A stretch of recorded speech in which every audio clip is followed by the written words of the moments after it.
Greetings to all my fellow watch enthusiasts on YouTube and Facebook and wherever else this video will be seen and shared. SaleenDriver once again, coming to you with another of my top 5 videos.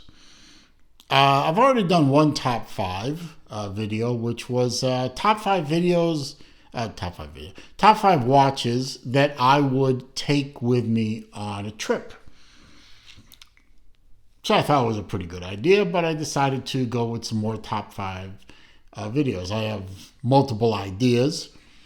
One of them was to take my top 5 non-Zelos watches out of my collection. So these are my top 5 favorite watches that are not named Zelos out of my collection and share them with you. Now, all these watches have detailed videos on my channel. So if you see a watch that you like and you want to learn more about it, because I'm not going to go into a lot of great detail on them here, please feel free to look up the video for that particular watch and give it a watch. And don't forget, afterwards, give it a thumbs up, give it a comment down there. Don't forget to subscribe if you're new to the channel. Now, without any further ado, under this blue cloth, I have my top 5. And I'm going to go 5, 4, 3, 2, 1. So 5, 4, 3, 2, 1. So number 5 in my collection, it's a good sized collection to be sure. It was kind of hard to do this. Number 1 and 2 weren't very hard at all, but 3, 4, 5, I had a lot of choices, admittedly. I'm not trying to brag. I'm not trying to flex. I'm just saying that I got a lot of choices, but it came down to these 5. There were honorable mentions to be sure, maybe an idea for a future video, but coming in at number 5 out of my collection is this beautiful glycine combat sub. It was a very hard colorway to find. I saw a picture of this probably 6, 7, 8 months before I actually found one for sale. There weren't evidently a lot of these made, and they're, at least they seem to me, to be highly sought after and hard to come by, but I did manage to come by one of them. As you can see, it's a blue sunburst dial. You can see the sunburst in the light, at least I can anyway, hopefully you can. Pardon me, with a beautiful orange die bezel insert.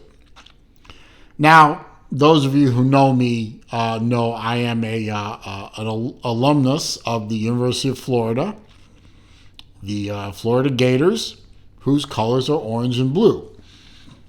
Are my 2 favorite colors, blue and orange, 1A and 1B basically. I love orange and blue watches. I have several.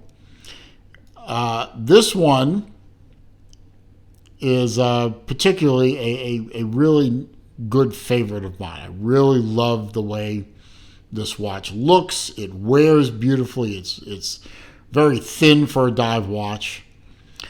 It's beautifully made. No jingle jangle in the bracelet. It was worth every penny of the money I paid for it. It's a 60 click bezel. Good quality feel to it. It locks in place, no slop. Looks fantastic. I just love this, and this is my number 5 in my collection. Number 4 is another orange and blue watch. One of the oldest watches in my collection. Now, I started collecting watches back in the early 2000s and then stopped for a while. And then started up again later, mostly from the influence of my father.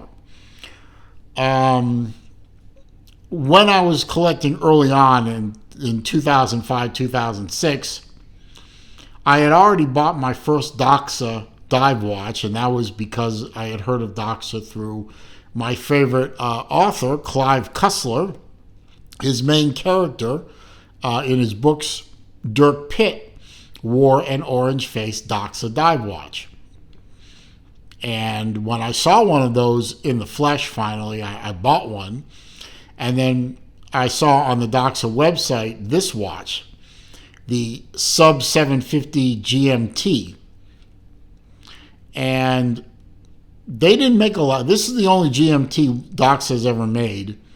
They didn't make a lot of them. These are very hard to come by, and I feel very fortunate that I found one, particularly in the Caribbean colorway. Doxa Color Codes has specific names for their watch styles. The orange are the professionals, the blues are the Caribbeans, the blacks are the shark hunters, the yellows are the dive star, the silvers are the sea ramblers, and the light blue, sort of turquoise, whose name I've forgotten. Anyway, that's not important. I really, really love this watch. It's beautifully made. The dive bezel is unique, and the inner track is a standard dive bezel with the minutes laid out, but it also corresponds with the outside of the dive bezel.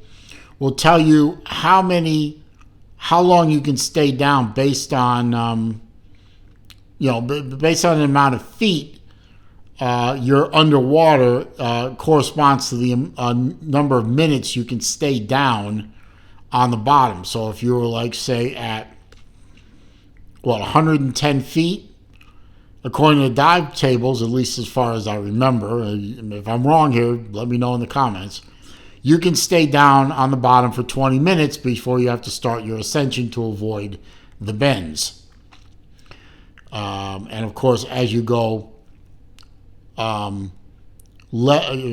shallower, like say 80 feet, you can stay on the bottom for 40 minutes before you have to worry about decompression. So, beautiful watch. Love that. One of the oldest ones in my collection.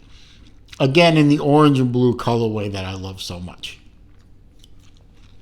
Number 3 in my collection was a watch that Mark over at Long Island Watch helped me find, because these watches are not easy to find.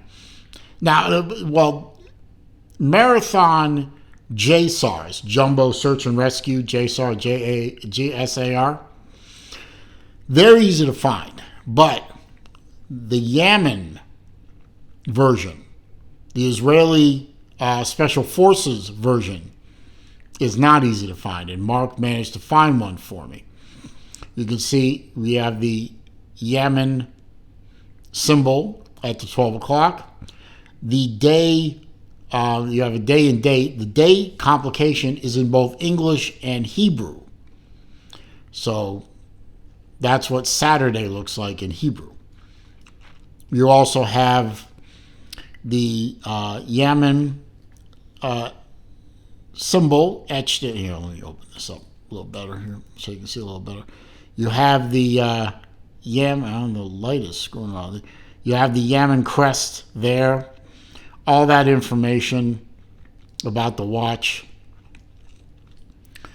Being a mil-spec watch, there's all kinds of government information on there.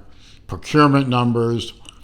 You have a Nuclear Regulatory Commission number on there, because this uses tritium tubes for lume on the dial and on the hands.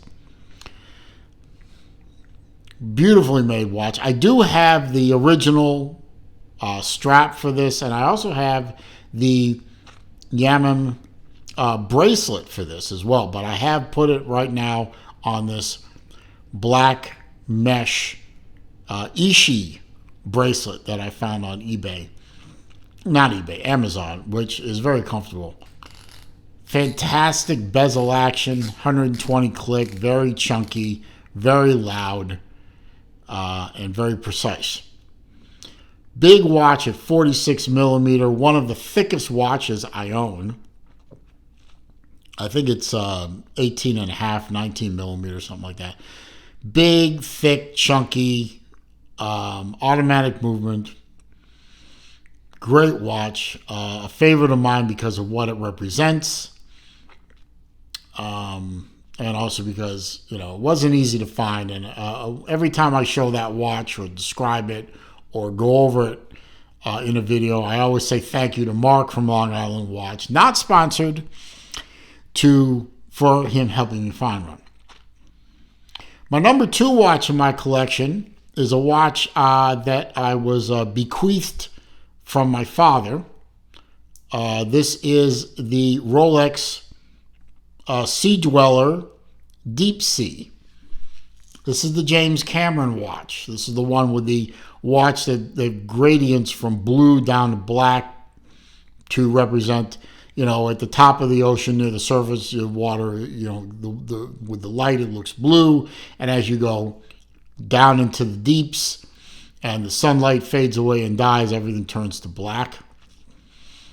This is a big watch as well, just as thick as the Marathon. Well, maybe not quite as thick, but pretty thick watch. Very comfortable to wear, however. Even though it is a big watch, a thick watch, it's still a very comfortable watch to wear. And I love the color of the dial. The bezel action, as we all know, Rolex bezels are some of the best bezels in terms of the buttery smoothness, the sound, the feel, the way it locks in and doesn't move once you got it locked in. It glows beautifully with beautiful lume. Everything is well made. You have a helium escape valve here. It is a deep diver. It's certified for pretty deep depths. Was it 1,280 feet or something like that? A lot of depth. Hence the name Deep Sea. Beautiful watch. I was very happy when it was bequeathed to me, as you can expect. Wear it quite often, but it's still in excellent shape. The clasp is first rate, milled out, double fold over, beautifully done. But my number 1 watch, the watch that has been my favorite forever, ever since I bought this watch, has been my favorite in my collection, even above every single Zelos I own. This watch is still my all-time favorite watch in my collection, the Breitling Navitimer. Particularly this Navitimer. This Navitimer is a 1-year only, what they call the Twin 60. It's called the Twin 60 because it has, at the bottom here, twin. Maybe if I move the minute hand, you can see better. It has twin hands on the 6 o'clock subdial that measures that works with the chronograph. So and the dial goes from 0 to 60 minutes. So it's called Twin 60 for that reason. As I said, 1 year only watch. I did a lot of research on the Navitimers before I bought them. Before I bought mine, this one. And I knew about this one. I didn't think I would actually find one, even though it was in the colorway that I wanted, which is the blue dial with the silver white subdials. But I did manage to find one. I sort of stumbled on it, did my research on it, and found out it was authentic. And it was sold to me by the seller at an excellent price. And I've had it on multiple straps and bracelets, and finally settled on this this mesh bracelet. It's a no-name mesh bracelet. I forgot the brand name of it. It's not a Breitling mesh bracelet, but it's excellent quality. It feels great. It was easy to size, and it pairs so nicely with the polish, with the polished dial. And as I said, this is ever since it arrived on my doorstep, this has been my very, very favorite watch in my entire collection. And that's it. These are my top 5. These are the 5 watches that I think are the best of my collection. None of them are the most expensive watches in my collection. None of them are the rarest watches in my collection.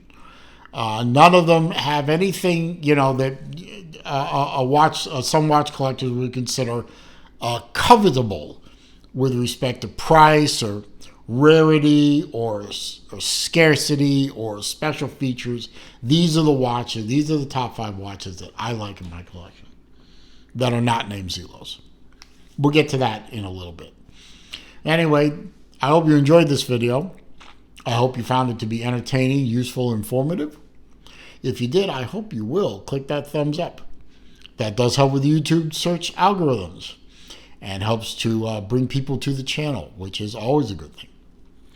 Comments, questions, selections down below. I do read them all. I do respond to them all. However, if you are going to troll me or you are going to leave links in my comment section that are links to bad places on the internet, I will simply delete the comment and block the commenter.